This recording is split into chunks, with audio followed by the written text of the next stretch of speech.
नमस्कार साथियों, स्वागत है आप सभी का हमारे यूट्यूब चैनल पे। तो आज हम बात करेंगे अमीर खुसरो को लेके। हिंदी साहित्य की अपनी ये नेक्स्ट क्लास रहेगी। तो देखिए, अमीर खुसरो का जो जन्म है वो 1253 ईस्वी को उत्तर प्रदेश के एटा ज़िले के पटियाली नामक गांव में जो है वो होता है। आपको पता होगा कि जल्द ही जो है अपनी भर्ती जो है सेकंड ग्रेड की है, फर्स्ट ग्रेड की जो विज्ञप्ति है वो यहाँ पे जारी हो चुकी है। सेकंड ग्रेड की भी जल्दी जो है यहाँ पर जारी हो जाएगी। तो बात कर रहे हैं अमीर खुसरो की। तो जन्म इनका 1253 ईस्वी को होता है उत्तर प्रदेश के एटा में के पटियाली नामक गांव में। और इनका वास्तविक नाम जो है वह है अबुल हसन। और ये निज़ामुद्दीन औलिया के जो है वो शिष्य माने जाते हैं, जो एक सूफी संत भी रहे हैं। बहुत इंपॉर्टेंट बातें हैं, थोड़ा ध्यान से इनको देखना है।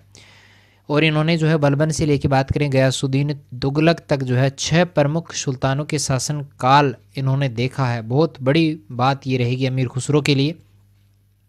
और इनके गुरु निज़ामुद्दीन औलिया ने 7 सुल्तानों का शासनकाल देखा था।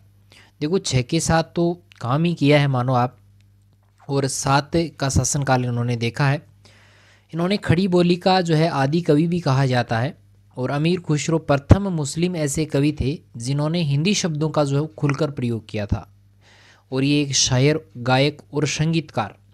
यहाँ पर वही चीज़ें बताई जा रही हैं जो मतलब एग्ज़ाम की दृष्टि से वेरी वेरी मोस्ट इम्पोर्टेंट है। ठीक है, जो इम्पोर्टेंट नहीं है उनको हम छोड़ रहे हैं, क्योंकि वो हमारे लिए कोई उपयोगी भी नहीं है। परीक्षा में ज़्यादा सिलेक्शन उनका होता है जो मतलब मुख्य मुख्य बातें पढ़े, जो परीक्षा में आने वाली चीज़ें पढ़े, उनका सिलेक्शन होता है। जो मतलब बात करें बहुत गहराई तक चले जाते हैं, बहुत मतलब इतना डीपली पढ़ लेते हैं कि वो बाकी पीछे का सारा भूल जाते हैं। तो ऐसा हमें नहीं करना है, हमें तो है बढ़िया से चलना है और उसी तरीके से जो है अपनी तैयारी करनी है। चलिए आगे बात करें। यहाँ पर ये थोड़ा सा हो गया, ठीक है।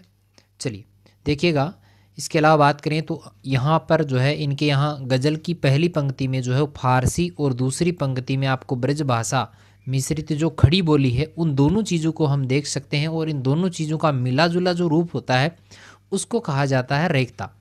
और मैं हिंदुस्तान की तूती हूँ, इनका प्रसिद्ध कथन माना जाता है। हिंदुस्तान की तूती हूँ, ये कथन बहुत बहुत बार पूछा गया है, आप इसको याद रखें। और स्वयं को तोताए हिंद कहा है, ये शब्द भी आपको बढ़िया तरीके से याद करना है, क्योंकि ये बार बार परीक्षाओं में आ रहे हैं।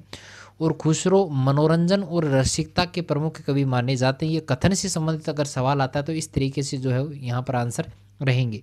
खुसरो ने 6 प्रकार की जो पहेलियाँ हैं वो बताई हैं। अंतरलापिका है, बहिर्लापिका है, मुकरी है, दो शकुना है, बराबरी है और ढकोसला। 6 प्रकार की जो पहेलियाँ हैं उनके बारे में बताता है अमीर खुसरो। खालिक बारी जो उर्दू नज़म की पहली कृति मानी जाती है, याद रखना है खालिक बारी अमीर खुसरो। और इसमें खुसरो ने फारसी, अरबी, हिंदी का एक विशाल कोश जो है वो यहाँ पे तैयार किया है। तो बहुत बड़ा ये काम इनके लिए हम मान सकते हैं।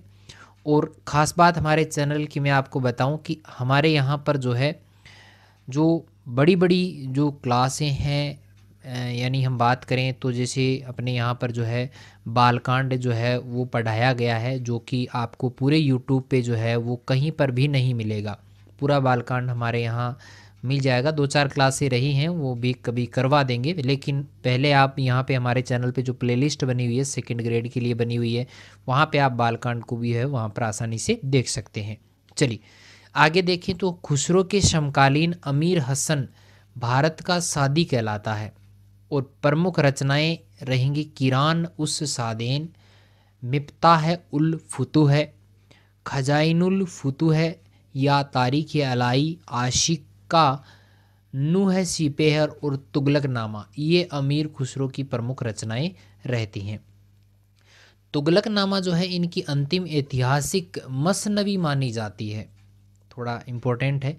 और नूह सिपेहर में भारत की प्राकृतिक स्थितियों का बड़ा मनोरम चित्रण यहाँ पर देखने को मिलता है। आगरा के लाल किले में उत्कीर्ण एक वाक्य है, आप उसको बड़े गौर से जो है पढ़ना, इसको देखना आराम से, कि अगर धरती पर कहीं स्वर्ग है तो यही है, यही है। ये बात लिखी गई है आगरा के लाल किले पर। ठीक है, अमीर खुसरो जो है इसके रचयिता रहते हैं। आगे बढ़ते हैं कि निज़ामुद्दीन औलिया द्वारा जो है अमीर खुसरो को तरकुल्लाह की उपाधि दी गई। प्रश्न आता है कि तरकुल्लाह की उपाधि अमीर खुसरो को किसने दी थी? तो निजामुद्दीन औलिया ने। अन्य उपाधियां भी इनको मिली हुई हैं, महबूब ए इलाही, योगी सिद्ध, सुल्तान उल औलिया। इसके अलावा सितार और तबला का आविष्कार करने का जो श्रेय है वो भी किसको जाता है? अमीर खुसरो को जाता है। बहुत सारी बातें ऐसी हैं जो बहुत बार परीक्षाओं में आई हैं, बहुत से सवाल यहाँ से बनते हैं, एक एक पंक्ति से दो दो तीन तीन सवाल यहाँ पर बन रहे हैं। आगे देखें, अपने गुरु निजामुद्दीन औलिया की मृत्यु पर अमीर खुसरो ने शोकातुर कुछ पंक्तियाँ लिखी हैं, गम में कुछ पंक्तियाँ लिखे हैं कि गोरी सोवे सेज पर मुख पे डारत केस, चल खुसरो घर आपने रेन भई चहूँ देश। तो निजामुद्दीन, अपने गुरु निजामुद्दीन औलिया की मृत्यु पर ये कुछ पंक्तियाँ इन्होंने लिखी हैं, जो कि जिन्होंने निजामुद्दीन औलिया ने इनको तरकुल्लाह की उपाधि दी थी, गुरु इनके ये माने जाते हैं, इनके बारे में इन्होंने ये लिखा है। चलिए आगे बढ़ते हैं कि इनका जन्म जो है 1380, सॉरी थोड़ा सा मैं भी है ना आगे चला गया, थोड़ी बात करते हैं। अभी अमीर खुसरो के बारे में हमने पूरी बात कर ली है, उसके बाद में अभी जो रहेगा अपना वो रहेंगे विद्यापति। विद्यापति के बारे में भी बढ़िया से पढ़ेंगे कि इनका जन्म 1380 ईस्वी को जो है बिहार के दरभंगा जिले के बिपसी नामक गांव में जो है होता है। रचनाओं की हम बात करें तो देसी भाषा मिश्रित अपभ्रंश में इन्होंने दो रचनाएं लिखी हैं, एक तो है कीर्तिलता और एक है कीर्ति पताका। ये दो रचनाएं इनकी मुख्य रूप से रहती हैं, वैसे पदावली भी इनकी जो है बढ़िया रचना मानी जाती है। तो कीर्तिलता की भाषा को विद्यापति ने जो है अवहट भाषा कहा है, यानी उन्होंने जो है खड़ी बोली नहीं कहा है, इसको अवहट नाम दिया गया है। मैथिली की प्रमुख रचना जो है रहती है इनकी पदावली, जो है वो प्रमुख रूप से इसकी रचना रहती है। और दुर्गा भक्ति तरंगिणी इनके पिता थे गणपति ठाकुर ने अपने मृत संरक्षक, नाम था मिथिला नरेश गणेश्वर, की स्मृति में इन्होंने जो है दुर्गा भक्ति तरंगिणी लिखी थी, जिसे बाद में विद्यापति ने ही इनको पूर्ण किया था। ये थोड़ा सा इम्पोर्टेंट यहाँ पर रह जाता है। विद्यापति बात करें मूल रूप से जो है वो शिव भक्त माने जाते हैं, अर्थात शिव भक्ति ये माने जाते हैं। चलिए उपाधियाँ इनको मिली हुई हैं, तो मैथिल कोकिल इनको कहा जाता है, कवि शेखर के नाम से इन्हें जानते हैं, अभिनव जयदेव के नाम से भी इन्हें जाना जाता है। अभिनव जयदेव की जो इनकी उपाधि है ये वाली, ये दी थी राजा शिव सिंह ने। किसने दी थी? राजा शिव सिंह ने। और ग्रियेशन ने विद्यापति को रहस्यवादी कवि कहा है, बड़ी इंपॉर्टेंट बात है। और चैतन्य महाप्रभु इनके पद गाकर भाव विह्वल हो जाया करते थे। और डॉक्टर बच्चन सिंह के अनुसार विद्यापति की कविता का जो स्थापत्य है वो वास्तव में क्या है? श्रृंगारिक है।